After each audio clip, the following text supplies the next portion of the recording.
Ladies and gentlemen, welcome back to the Sleeveless Plantain Show. I'm joking, the Shirtless Plantain Show. I was holding that joke in for you, Dean. I was just holding it in the whole entire time. But You keep holding it in there.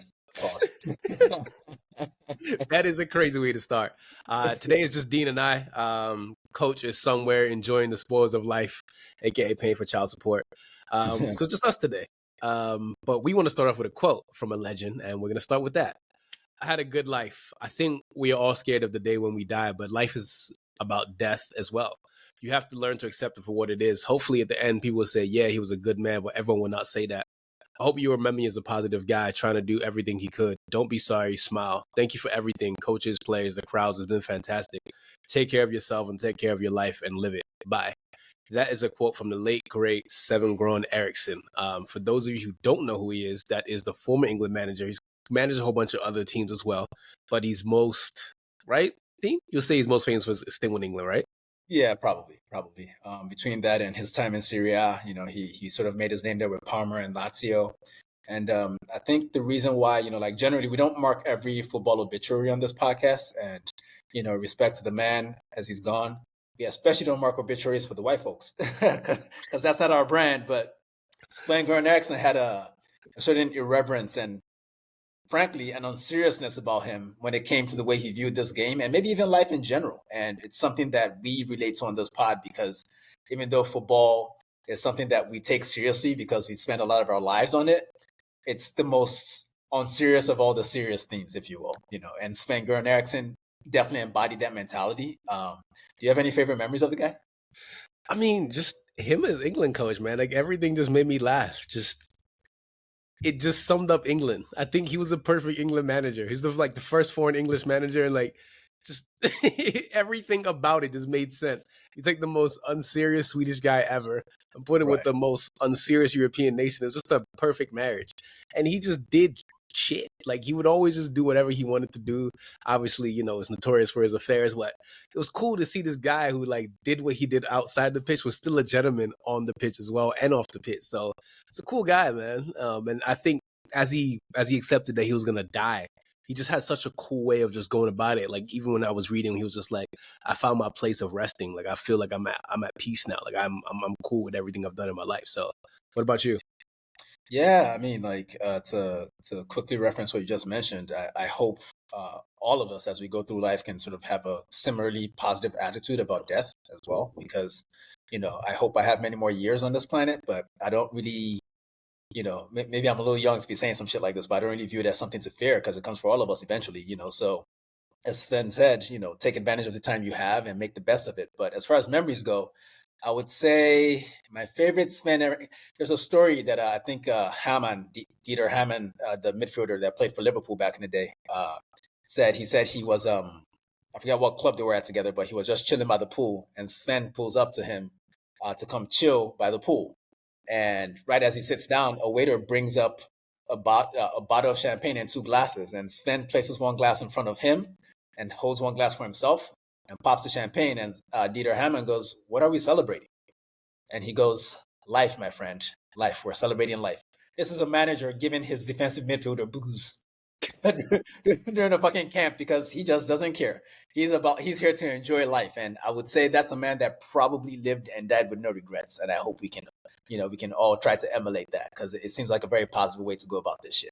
In Yoruba, we call that Jaye Jaye. Jaye, indeed. That's really what he did. So, Eriksson, thank you for your life. You were great. Thank you so much. We're going to transition into the league that he made his name in Serie A. The first game, Inter versus Lecce. The champs are back on their shit. Comfortable win over Lecce, 2-0. Marcus Thuram, he didn't score, but he was a problem, an absolute problem. It was just, and I hate to say what I'm about to say, big pause, he was throwing around his girth and tonnage. That's really what he was doing. That man was doing roadside truckers to Lecce. I'm not sure. He was. Darmian and Hakan scored, and it wasn't none of their forwards. It was just the other guys. And what's it called? Was Lautaro out? He's out injured, right, this weekend? Yeah, I believe so, yes. He's currently injured. Yeah. I mean, it's cool when you can see them bring on Taremi, and they can also bring on, fake Zlatan off the bench too. And it's cool. They got options. So, Taremi, he's only played 2 games. Obviously, they only played 2 games this season, but his cameos have been very impressive so far. Like you can tell he's going to be very useful. I think they have a good eye for getting that fourth striker off the bench right, because they always seem to have that guy that can come off the bench and affect the game, So Inter look like they should look on 4 points now. Not quite 6, but they're obviously still the favorites. Yeah. Parma 2-1 Milan. I actually watched this game more than anything else this weekend, actually. I actually like Milan's kids, the gray ones. I know you know I'm not a fan. I like them. I don't know why. But Like do you know who caught my eye out of everybody? It wasn't any player on the pitch. It was Zion Suzuki, the goalkeeper. He caught my eye. His distribution is impeccable. The first ever Japanese goalkeeper, or the first ever Japanese goalkeeper is a black man. Mussolini's somewhere turning in his grave because that is not some shit he would have thought of in the 30s or 40s.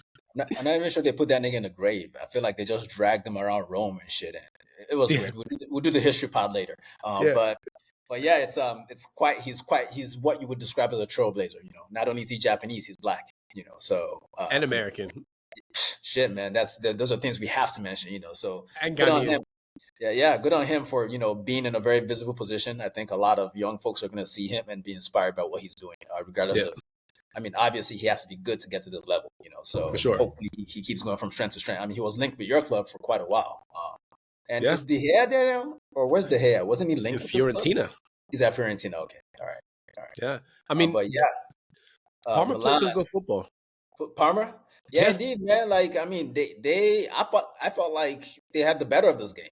They deserved their win. I didn't expect that, given how you guys told me that AC Milan was supposed to be back this year. Not looking so hot. They started with a draw, and now they have a loss to Parma, a team that just got promoted. So yeah, I will be here in May, niggas. I told y'all. Yeah, I mean, I'm gonna say something. I said it on the United podcast, and you might disagree with me. Leao and Rashford remind me of each other so much. When they're both extremely mercurial in their day, but when they're off, they're so annoying. It's frustrating.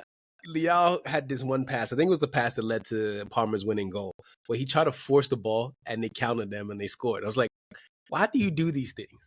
And it's the thing about Leao. I love when he's off, but when Leao's off, man, he's annoying. He's so annoying, but I love him nonetheless. So that's the nature of wingers, man. I think that's football heritage. Like wingers are not supposed to be metronomic models of efficiency like Bukayo Saka. He's different. Most of them are frustrating players. You give them the ball so they can do shit, and when they try shit goes bad sometimes. But overall, I thought Parma were worth to win, and Rafa Leao was not the best winger in this game. That was Romania's Dennis Mann, the guy with the cool name and the cool goal. Yep, that's back-to-back goals, right? It is good for him. Torino beat Atalanta 2-1. Bro, I love these players that play in England that go to like random leagues, like Che Adams. Che Adams, Southampton's finest. It's fascinating. I think a lot of Scottish players are heading to Serie A right now. Like, I think most of their national team is currently in Serie A. Lewis Ferguson is probably my favorite of the bunch. He's currently injured, recovering from the ACL tear he had at Bologna last season. Yeah.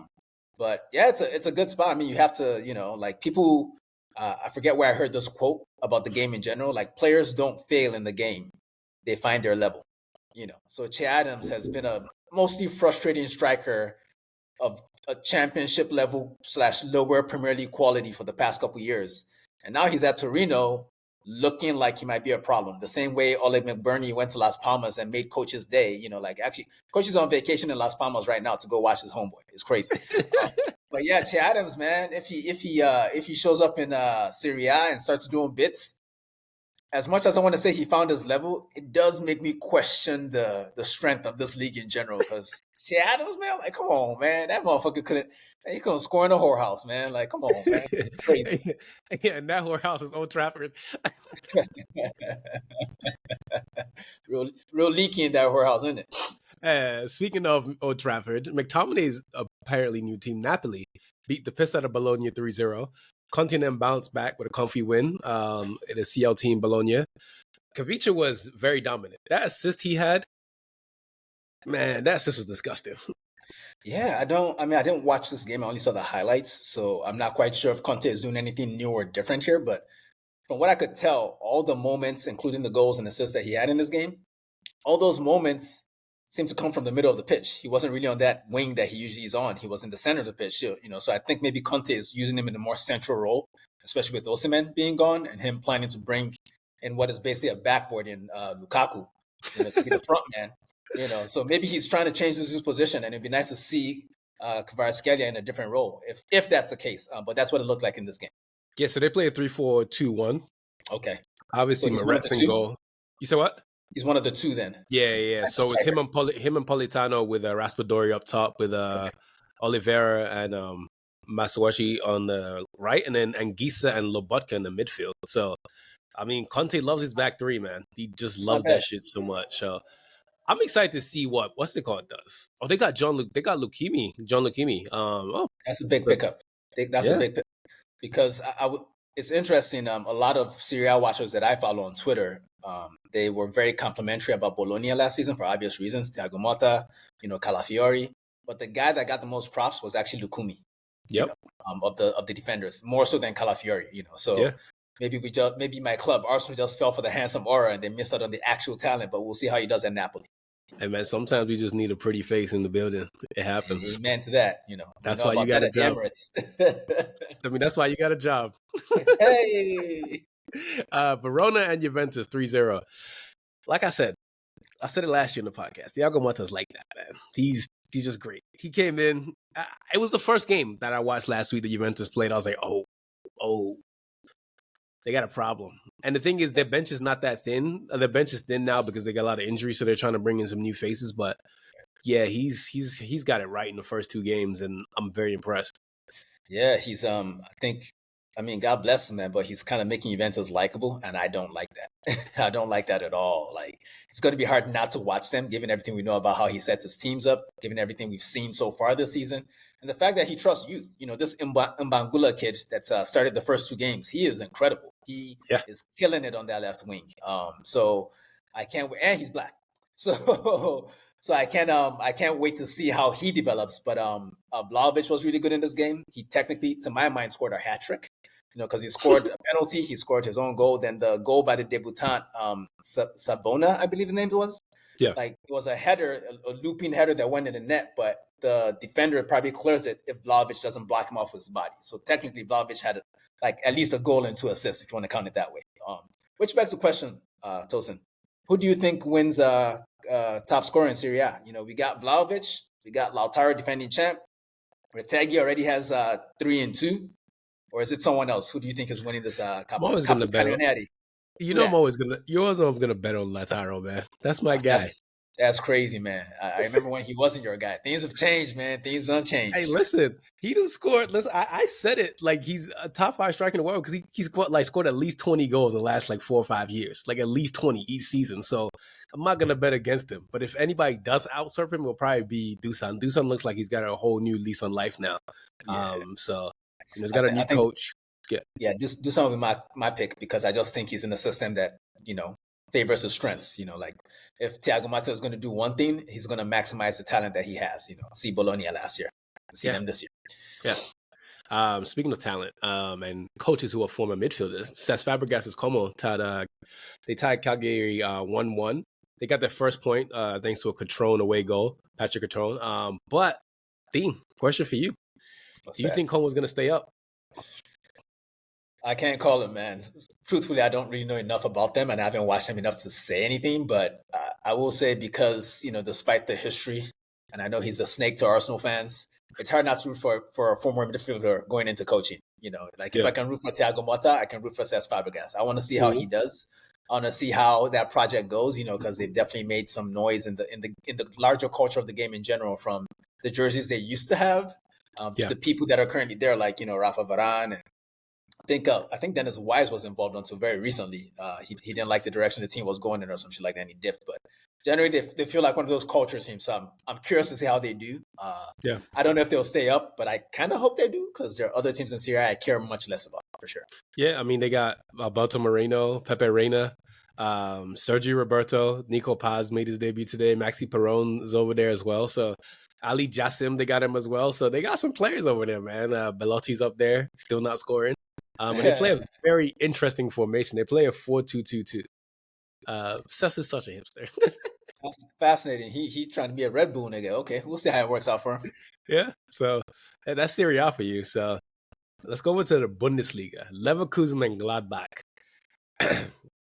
Now I watched this game because Friday I was supposed to go get food, but I saw it was 2-1. Then I saw it was 2-2, and I was like, you know what? Now I'm tuned in because I was Mhm. like, when are they gonna score? Because I knew Leverkusen were gonna score. Like it was just a matter of what in the night when the 90th they were gonna score, and then they got their penalty, and then they got their rebounds. Like, oh, so the juju's still back. Fair enough. Yeah, man. Yeah, it's still there. The juju is still there, but I think we need to play the game that Coach and I played with this team last season at the beginning of the year. Like, when are they most likely to lose? Because at this point, I'm just gonna assume they're gonna keep winning games until somebody can do it to them. So I'm looking at their schedule right now, Yeah. and I guess I'll ask you the question. On next Saturday, they host Leipzig.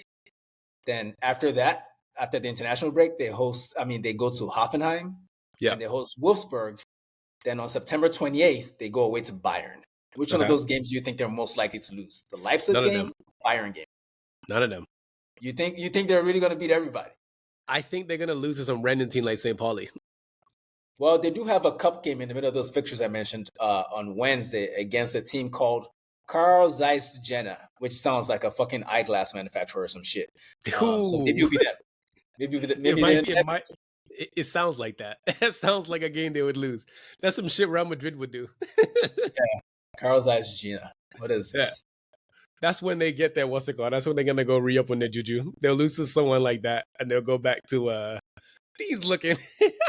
Wait, associated with it? Yep, I fucking knew it. Yeah, Zeiss is a German manufacturer of optical systems and optoelectronics. Yeah, so yeah, I knew that brand. So I guess they're kind of like Leverkusen is associated with the drug yeah, peddlers.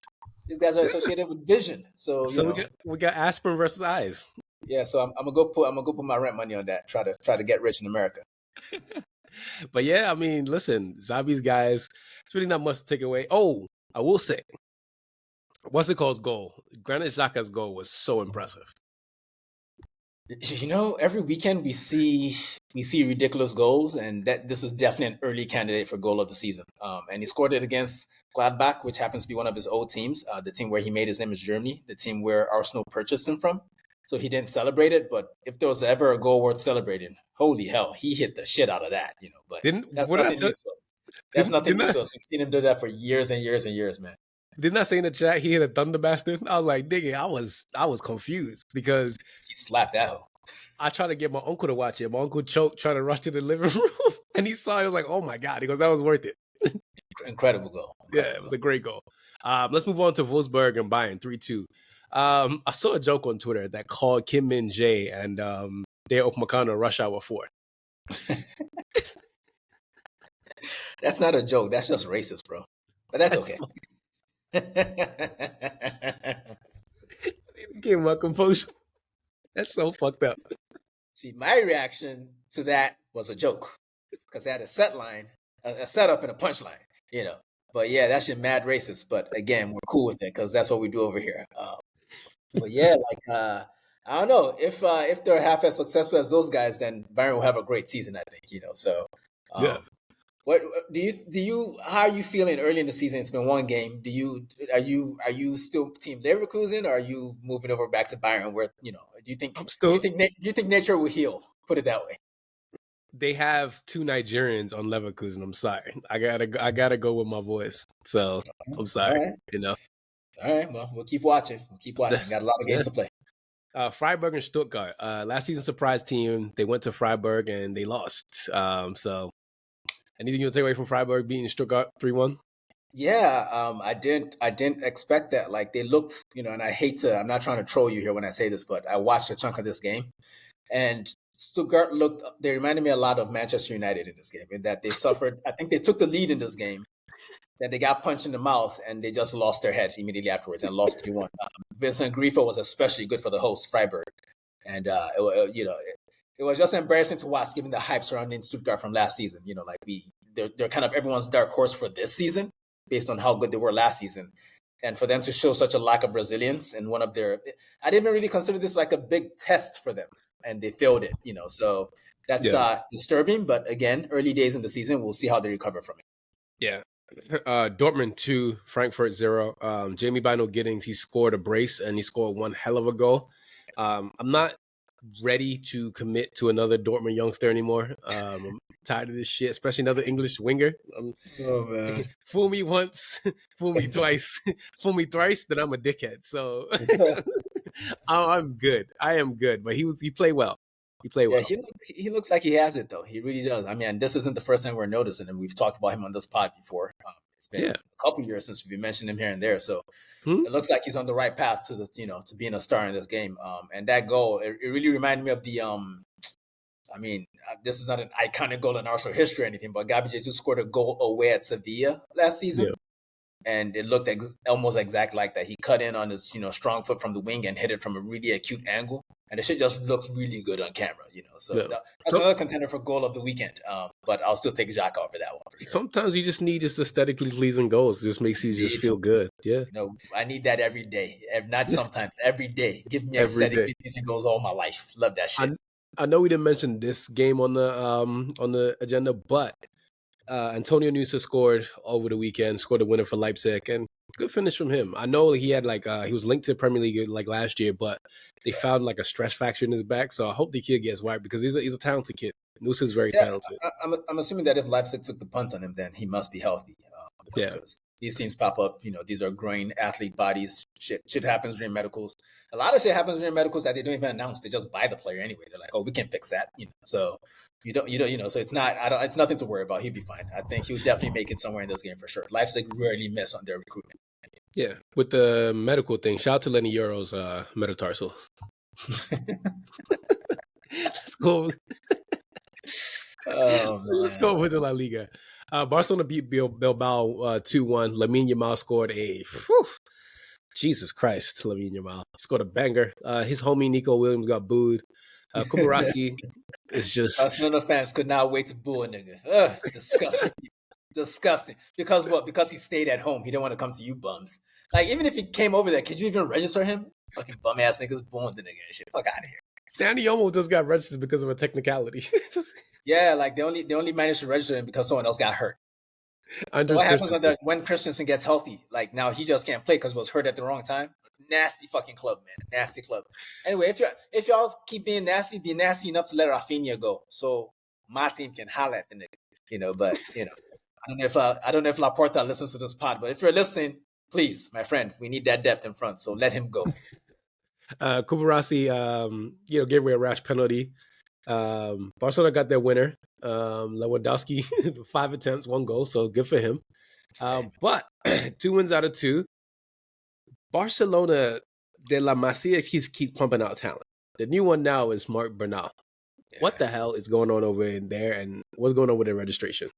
I mean, as far as the La Masia thing goes, what's going on is what's always gone on. They always have talent. It's just a matter of whether they're choosing to focus on that talent at any given time. And it's been a few years since they really, they've always picked the 1 or 2 players that you can't ignore, like Lamine Yamal. Obviously, any manager will play him. But to rely on the La Masia as a whole, like to trust in a 17-year-old to play in your pivot, like shout out Hansi Flick, man. Like obviously he has limitations on what he can bring in, but a lot of coaches would still not be brave enough to do that, to play a 17-year-old in the first 2 league games of the season. I know there are injuries as well that have allowed this to happen, but the kid, he's not getting shifted, man. He's going to have to be included because he has the profile that they've been lacking since Busquets left the club. So I think he's just going to get in there. I'm sure his form would dip at some point, but he has all the characteristics. He's tall. He can take it on his back foot. He has that 360-degree vision radius and shit. Hansi Flick is going to rely on that kid. And I, for one, don't mind it because it's the sort of thing that makes Barca tolerable because I can't stand that club. But wait, he's 6'3" at 17? Yeah. I kind of hope he doesn't grow any more than that because beyond that, it might be an issue for his balance and shit. Yeah. So I mean, good for him. Shout out to everybody that's over 6 foot, man. Anyways, Real Madrid Valor did 3-0. It really didn't feel like a 3-0 game at all. Yeah. Even Valverde's free kick was very ugly. Yeah, it was deflected, man. Great shot, but it was deflected. I think there's a very obvious cause of what we've been seeing from Real Madrid so far. I mean, 1, they have new faces to integrate, Mbappe, Endrick. technically Arda Güler as well, because even though he had some nice moments last season, he wasn't necessarily a starter. And based on what we saw at the Euros, they probably need to be giving him more minutes. But I think the more important factor is that Toni Kroos isn't there anymore. And, it can't be understated enough. You lose a GOAT level midfielder who was still pretty much at the peak of his game. He retired on top, essentially.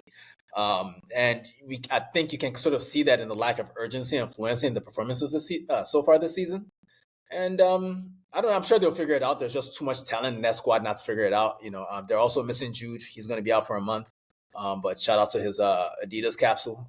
All the pieces look good. The boots look great. But they'll figure it out. It's just too much talent. They have Carlo Ancelotti. I mean, if anything, the main concern is making sure that the talent they have has enough time to flourish.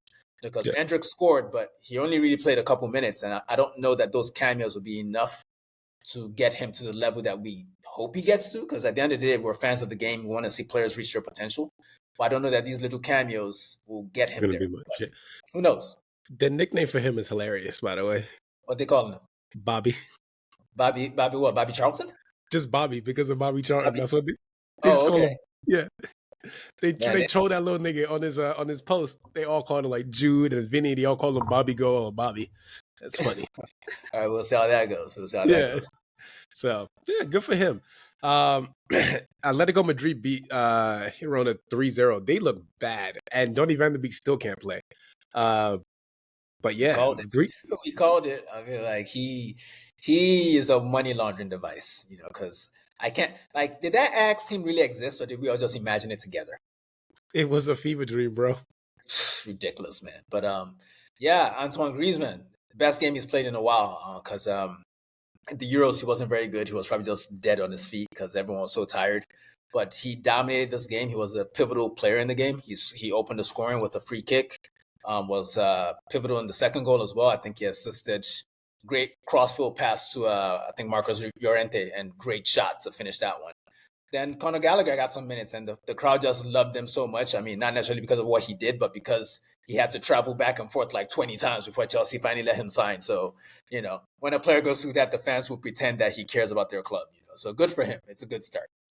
How long before we call fraud alert on Julian Alvarez? He hasn't scored yet. Immediately.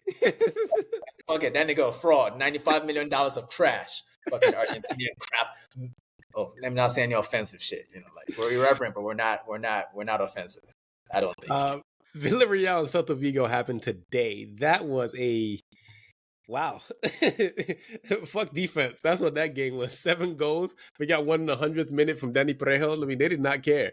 But the real game changer was Barry. Thierry Barry. He's like someone would call him Ronaldinho and Thierry Henry at the same time. That's what his name sounds like. I don't know. The biggest influence in that name for me is Gareth Barry, but that's neither here nor there. No relation. But yeah, this was it's weird they started match day 3 so early. I don't know what's going on in Spain, but whatever. We'll just watch the games. Wants money. Yeah, there must be some money shit. For all I know, they played that game in Saudi. I don't know, but I watched the highlights. Nico Pepe looked sharp. He came on as a sub, created 1 goal, got an assist, got a pre-assist, was cooking his fullback. It's nice to see him, after he went to Turkey, I thought it was a wrap. He was just going to end up in Saudi or some shit, but it's nice to see him back in the game. Plus, this nigga is dating Tiana Trump. Come on, man. I was just about to say, his new girlfriend. You said the name. Oh, man, this nigga is for the culture now. I mean, he's for the culture. This nigga was a married man with a child when he left Arsenal, and he's dating elite porn stars now. Man, shout out to you, Nico. Let me take my hat off and salute you, sir. So... what's the craziest thing? There was a video today of her playing soccer with his kids. Damn, he let that girl around his kids. He must love her. Shit. They said Let me ask you a question before we move on. So which porn star would you date in public, Tosin? You're my lawyer. I can't speak without you present.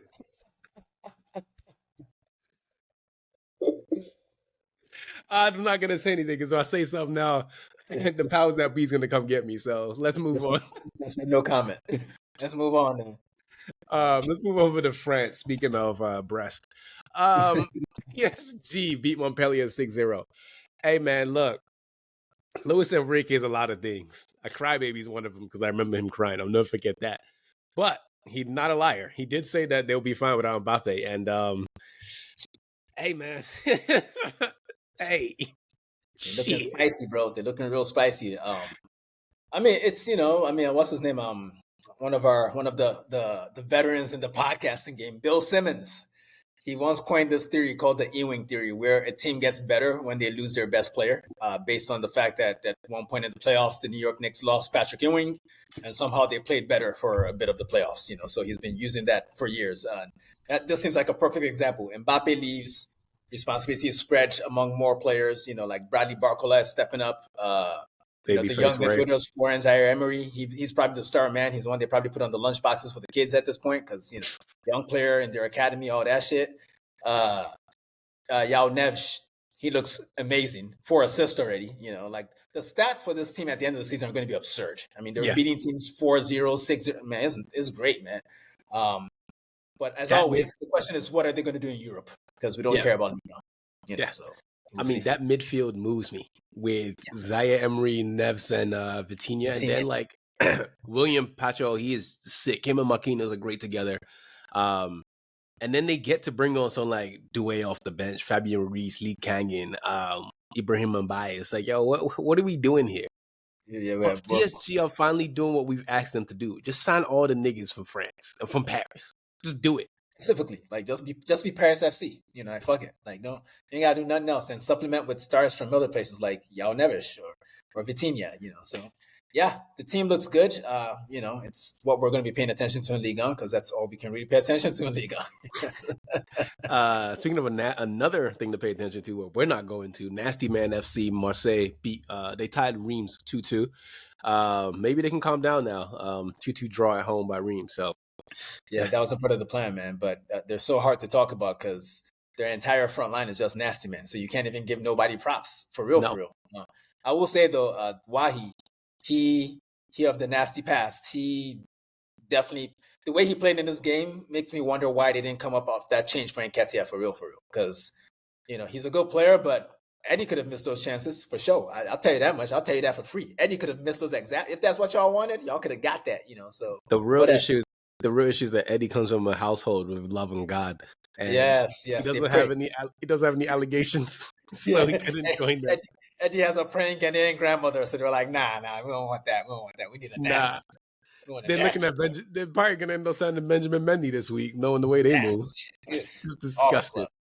Lyon and Monaco 2-0. Ben Seguir was assisted by Akush. What a name! Love that name. What a great man. He was kind of shit at the Olympics, but he plays really well for Monaco, and he's continued. He's gotten back, picked up where he left off for his club. And this was essentially an easy away win for Monaco. Like Lyon aren't quite looking all the way there yet. But the real star of the game was Lamine Camara. This kid is going to be dominated AFCON, many additions of AFCON into the future, man. He's a fantastic midfielder, and he's pretty young. They just got him from Metz this summer. And he opened his account for Monaco, so he's in a good place to develop. He'll be in England pretty soon, I'm sure. I have a question for you. Why is it that the Francophones make better midfielders than the Anglophones? I think it's a function of that's a good question. I think it's a function of sort of development paths. Okay. So I think a lot of the Francophone folks are kids that get developed in the French league anyway, where they give youth opportunity very early, and they're just. Yeah. From a numbers standpoint, there are just so many of them there, and they're all part of the league that coaches can't ignore them or essentially put them in a box based on their prior assumptions, because that's like every team got a Camara in their youth academy in attack, defense, and midfield. One of them got to play. One of these Camaras or Juice or Dembele's got to play. So I don't know that they necessarily create better players than the Anglophones. Because I would argue that the best midfielders in African history are probably Anglophones. Like I'm thinking of Michael Essien and JJ Okocha and Sunday Olise. But from a number standpoint, the Francophones definitely got it over us. So yeah, because United just signed a Mali kid, Sekou Kone, and killed a U17 World Cup. I'm like, why are all these Francophones just always developing these damn midfielders? Well, midfielders, good midfielders are. It's not just like Francophone heritage, it's Malian heritage. Like Mali always has a good set of midfielders. Like their current one is former Nasty Boy Yves Bissouma, but they always got a grip of him. Like Naby Keita was at Liverpool not too long ago. What's his He's name? The other Guinea. Keita that was at Naby Keita's from Guinea. oh, my bad. What's the other Keita? The one at Barcelona. Seydou. Seydou, yeah, and he's the OG of this current generation. Well, he's an OG to this generation. They watch him, so I think all of them just sort of develop in that mode, if you will. And the other thing is that I think because of there's a development part argument, then there's the other part that, you know what, fuck it, let's just move on. No, man, we'll talk about this at a later date during an AFCON or some shit. But that's a really good question, and we should revisit it someday. I got another player that's gonna shock your memory. Mamadou Diarra. Yeah, he of Lyon, back when Lyon was winning the league like PSG wins the league right now. Yeah, he had a partnership with Michael Essien, and that was unfair. That was unfair. That was pure, I wish Coach was on the pod. That was pure apes in the nursing home shit. It was great. Yo, I missed that. Oh man, what a time. We watched a lot of football in our lives, man. God is good. Thank God for good memory. All the time. Yeah, man. Let's go to England. How do you want to do this? You just start from the first game? Yes, sir. Let's just do it chronologically. Brighton versus Man United. Podcast is out. I'm not even, listen, it's so funny because I watched that game. I turned the TV off as soon as Pedro scored. I was like, well, I don't have any edibles with me. I'm going to go to sleep. Yeah, well, to be fair, you watched the whole game because that was essentially the last game. And, obviously the pod is out, so go listen to Tosin and Tommy rap on that shit. But from I can't really call it a neutral perspective, from a hater's perspective, there was a lot of good for United fans in that game. Like I know people are upset because 3 points is what matters at the end of the day, and you guys didn't get any points. Mm-hmm. But there was a lot of good there. There's just some. I guess if I were a United fan, my frustration would be that it almost feels as if you guys are paying for the karma of Fergie time at this point. A lot of late, like to my recollection, I can't remember all the details, but it feels like you guys lose a lot of games late since Ten Hag got there. So I don't know that that's something the manager can fix. So it feels like a mental block type thing at this point, because the way they lost discipline on that goal was kind of embarrassing. Like, those three motherfuckers free at the far post. What the fuck? If he didn't score, 2 other niggas could have scored. It's just absolutely crazy.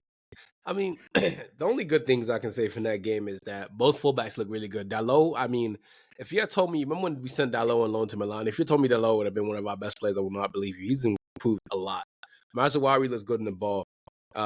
But United need another midfielder badly. I'm not sure if Ugarte is the one that they need, but they need one badly. There was a point in the second half where you could see Casemiro's legs were gone, man. He has to come. You know what Casemiro reminds me of now? He has to be like what Chelsea used Mikel as, like coming off for 15 minutes, 10 minutes off the bench. Like that's all he can do at this point. Yeah, like just close the game down, basically. Yeah, he has to be a gate man. Yeah, or you give him a game, then you can rest him for the next game or the next 2 games type shit. Then you just use him up, then give him a rest. And the only games you can play him is the Carabao Cup.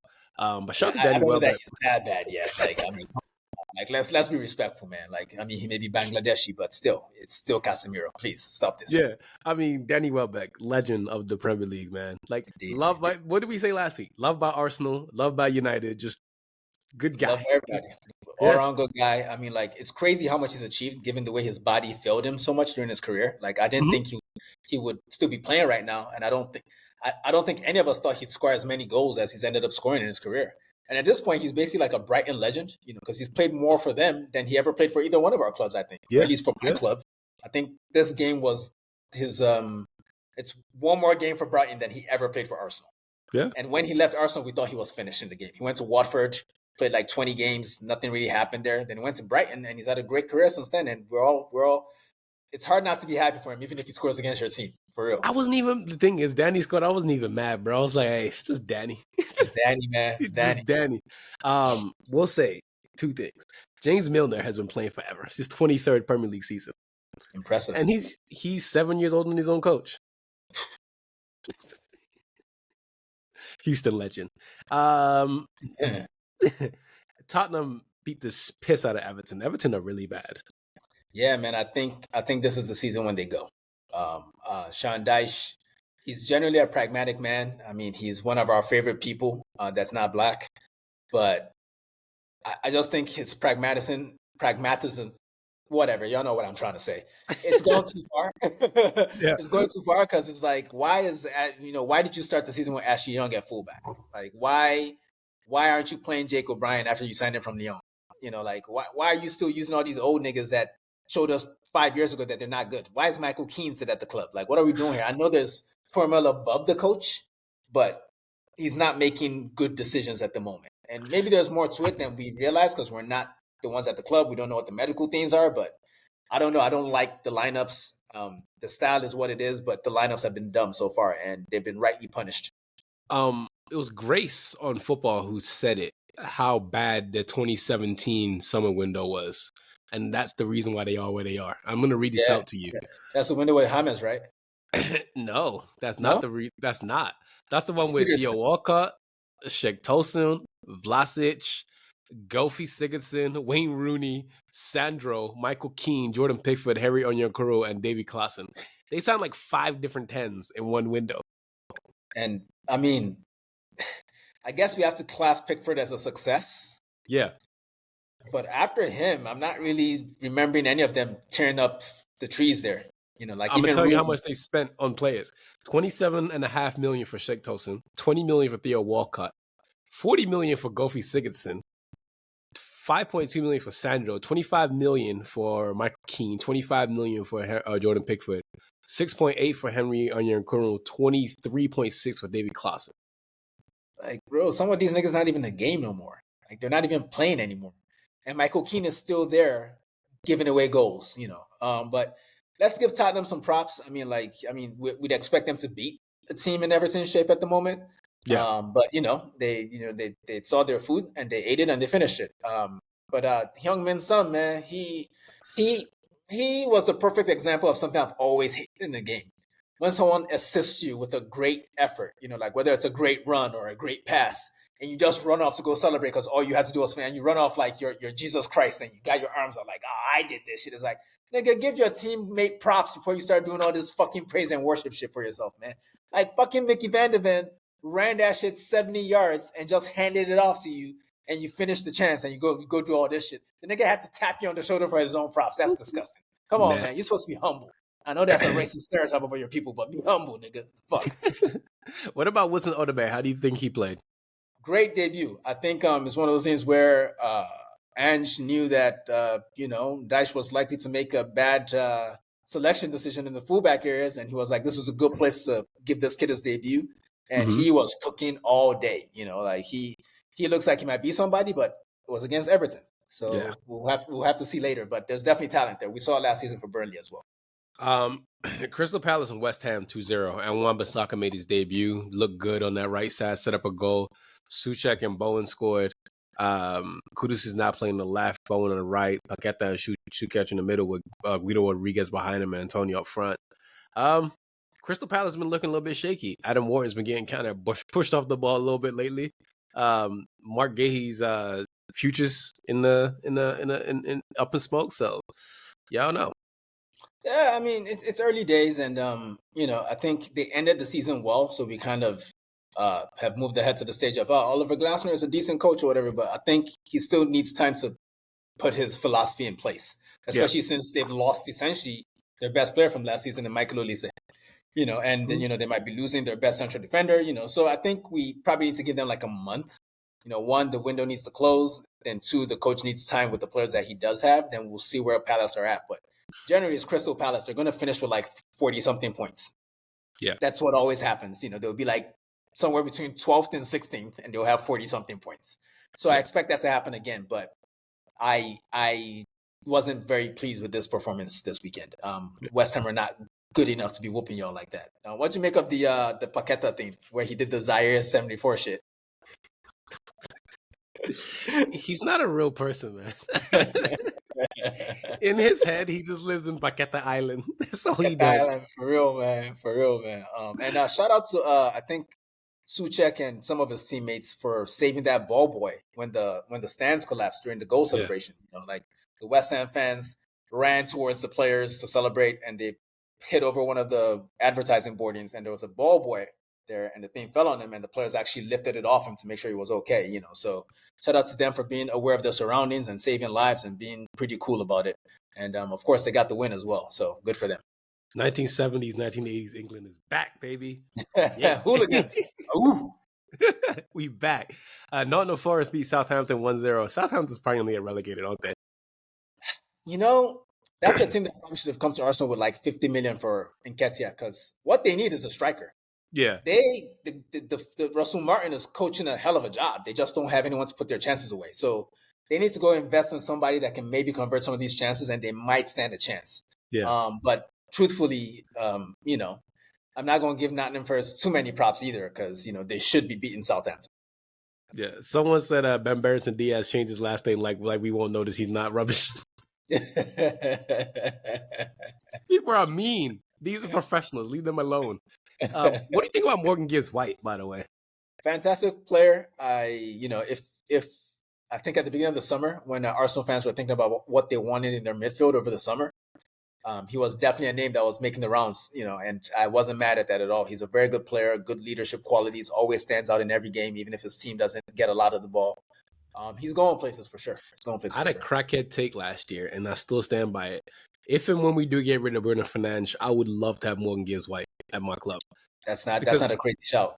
1, he's a United fan. 2, he's a United fan. And 3, the boy nice. Yeah. The boy's cold. So he's cold for sure.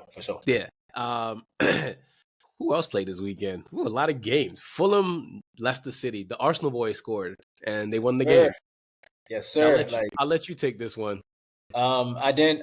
I saw Emil Smith-Rowe's goal. I didn't see Alex Iwobi's goal. But this is what we hoped for when the season started, because there's so many Arsenal alums at Fulham right now. So they've essentially become every Arsenal fan's second team. Yeah. So like the timeline said, like NB Sports is going to be wondering why the Fulham numbers are crazy this season. It's Arsenal fans. Okay, we're there. Like, I plan to be in that part of the world in the next few weeks. And I know it's going to be easier for me to get a Fulham ticket than an Arsenal ticket. So that's probably where I'm going. I am going to Craven Cottage, baby. You know, and let me tell the truth. I'm really going there to rescue the statue of Michael Jackson and Bubbles. That's what I'm doing. I need them to put that shit back out front, bring football heritage back. And put Pizza Hut back on your shirts. Yes, inshallah. Yeah. We want that. We need that. What's it called? What we scored his left foot. That's a rarity. Good for him. Good for him. And I got something to tell you about Iwobi too. This was the 10th year in a row he scored in the Premier League. He's been alive for 10 years? Bro, Alex Iwobi has played in the Premier League for 10 years. That's insane to consider, you know.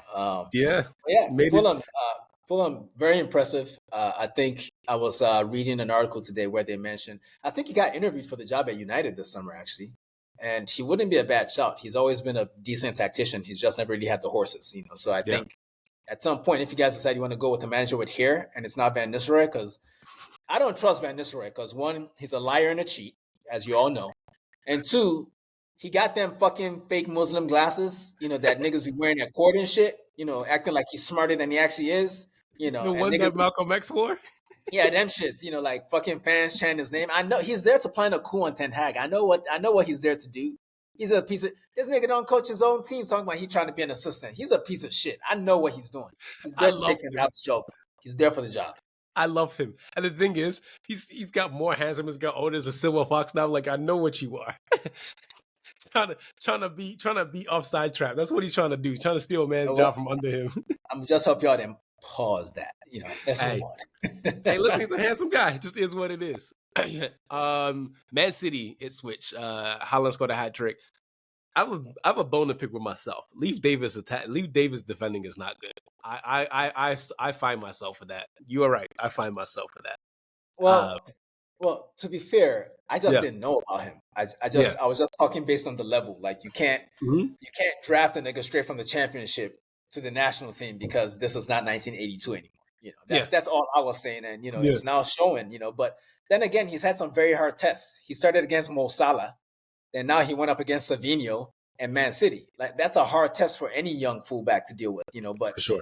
Ultimately, he's an attacking fullback, so none of this is really surprising. You know, like the reason why we know him is because he had like 19 assists last season, 20-something, like that, 20-something assists. You know, so that's not the number of assists you get doesn't speak to your defending, and so No. far it's not looking great for him. But we'll give him grace. We'll give him grace. He just Do got you there. know? Do you know who else is like that? Jeremy Frimpong. He doesn't play right back or right wing back. He plays right. Yeah, there you go. So, but yeah, yeah, City look like City pretty quickly. And Haaland, man, I should have triple captained him in FPL this week, man. It was so obvious that he was going to score a hat trick, probably more, and I didn't take advantage of that. So shame on me. One of his teammates wrote on his game ball, "I'm tired of writing these fucking messages." I don't blame him, man. It's hard to write on these modern balls with all the fucking divots and shit, man. It's like, bro, niggas barely went to school, man. If we went to school, we'd be lawyers, not fucking footballers. And you got niggas writing all the goddamn time because you can't stop scoring. What a scumbag. Arsenal beat Aston Villa 2-0. Arsenal podcast is out now. We have Kamala Harris and Tim Walz on that. So if you're going to go listen to that. Please go listen to that. Yes, we can and all that shit. But yeah. I wasn't on the pod because I was in transit during the weekend, and I thought Kamala and Tim did a great job of covering what happened in the game and all that. I just wanted to make the extra point that I feel as if, and this is going to sound like bitterness, and I don't really care what you motherfuckers think, but I'm gonna just go ahead and say it. I feel like managers like Unai Emery don't get enough shit thrown at them because it's like, so Aston Villa famously beat Arsenal twice last season. The narrative is a narrative. If you watch the games, that Arsenal probably deserve to win both games, but that's neither here nor there. It's done and dusted now. But I'm sorry, if a team beats another team twice, in a season that feels like it never even ended to begin with, why is it okay for them to then sit back at home and let that team that they beat twice have the ball for the whole game? And we just let that shit slide. Then they lost the game anyway, and we're like, well, Arsenal is a better team, and we just move on. It's like we can't point out the fact that this nigga is a coward. You had all those fucking gorillas in the mist in your midfield and you couldn't go harder at Arsenal. I'm sorry, man. Like, that's why we didn't want him at the Emirates, man. He a coward at heart, and I'm glad we got one over on him. And when they come to the Emirates, we will smack them niggas again. You see. Yeah. My biggest takeaway from this game, Arsenal's black kid is sick. Once again, Bukayo Saka is better than all of your right wingers. He is. Morgan Rogers is a fucking animal. He's Yaya Toure without the end product at this stage. Like he carries that ball. He carries it so well. Saliba has aura and gravity. He had two men run into each other. Man, that like, I watched this game at a bar. I rarely do that because I don't like people. But all right, Earl, I don't like shit. I don't go outside. I don't like shit. I don't go outside. But I was watching it, and that tackle that he made towards the end of the game to preserve the clean sheet is crazy. Like, even like when the ball got to Aaron Ramsey, I think, or Jacob Ramsey, one of them fucking Ramsey niggas, I was so sure that he wasn't even going to get a shot off. Like, that's how much I trust and believe. Once I saw that Saliba had clocked him, it was like a LeBron chase down block. I was like, yeah, ain't nothing happening. Like, I just sipped my beer, and yep, he tackled that nigga clean. I'm going to pay him the highest respect I can right now. I haven't seen a young defender impress me that much since Rio Ferdinand. And I've never felt that comfortable. Like, if I'm an Arsenal fan, I feel so comfortable seeing him at the back. Just know, like, it's not just going to happen for you. It's just, sorry, it's not going to happen. Pretty much. I mean, like, kid is special.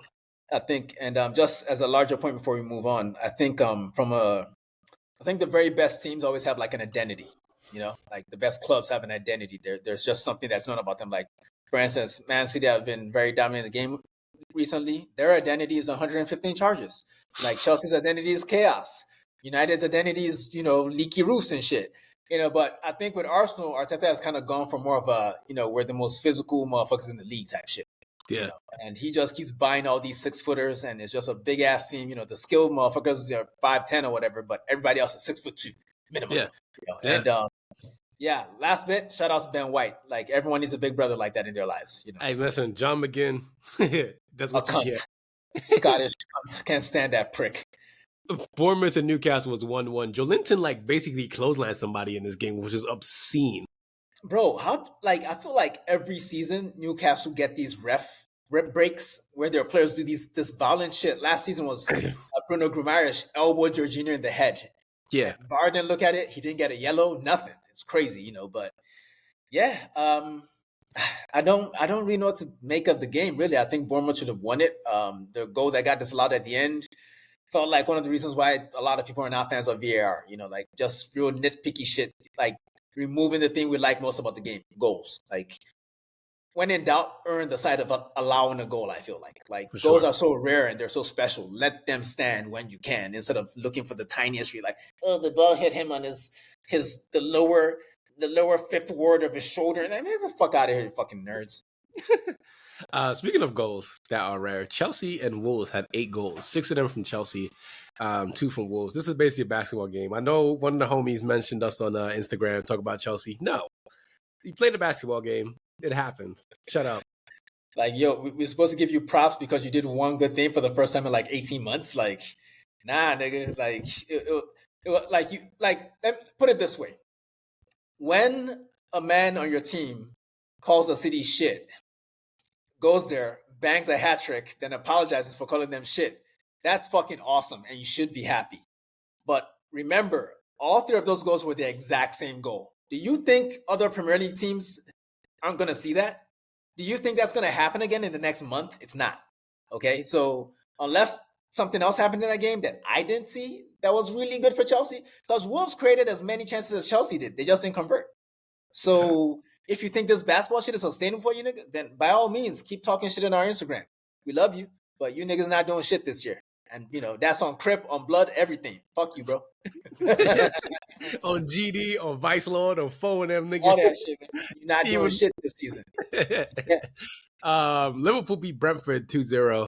I guess, man. Man, these niggas annoying, man. And by these niggas, I mean Brentford. Because every fucking year, that counter-attack goal that Luis Diaz scored in this game, they concede this goal to Liverpool and City every year. It's obscene. They'll have a set piece. They'll move all their players forward. Then that team will clear the ball. And Mo Salah, or, you know, it was Riyad Mahrez at one point. It's going to be Savinho this season. We just run it up the gut and score against them. And somehow Thomas Frank got linked with the United job. You know what? It was my mistake for doing that. I'm dumb, because really, that's something that, like, if a random motherfucker like me can notice this trend, it's something you should have rectified 2 seasons ago, my nigga. Like, fix that shit every year. Then when they come to Arsenal, they'll play a deep block for the whole fucking game. That's why I'm mad, really. Next week's games are delicious, though, man. We got United, Liverpool, Newcastle, Tottenham, Arsenal, Brighton. You know, it's yeah. Brighton used to be Arsenal's bogey team, but now they're United's bogey team. So enjoy that. We, on the other hand, will be fucking Fabian Hurtler up. That's for fucking shit. You don't play that little kid shit at the Emirates. We gonna fuck this nigga up. That's for sure.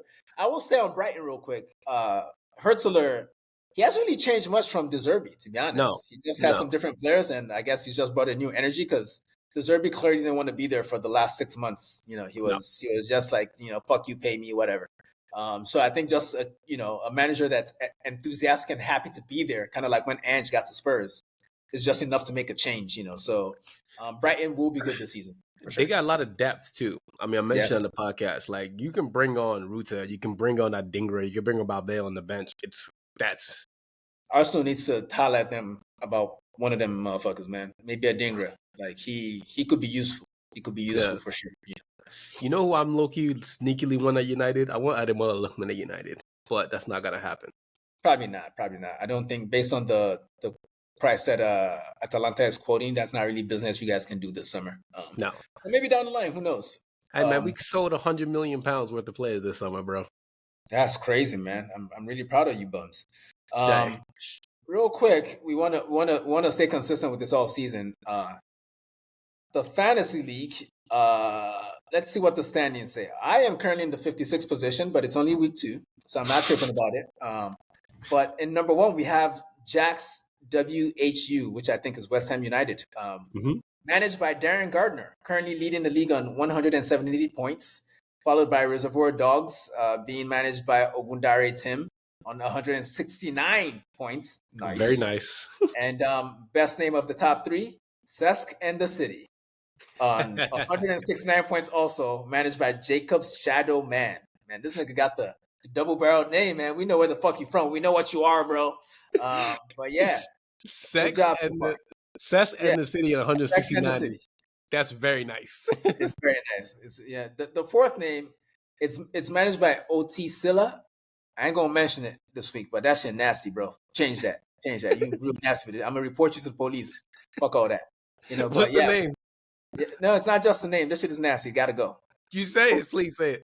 Trizzy Guard. That's nasty, man. Like, nah, that's nasty. Don't do that, man. Don't do that. I think I gotta end on that one, man. We got a quiz and a raffle coming up because our 500th episode is coming out soon, man. We're gonna do something special for you guys. We don't know what we're gonna do yet, but please stay tuned. We got something special for you guys coming.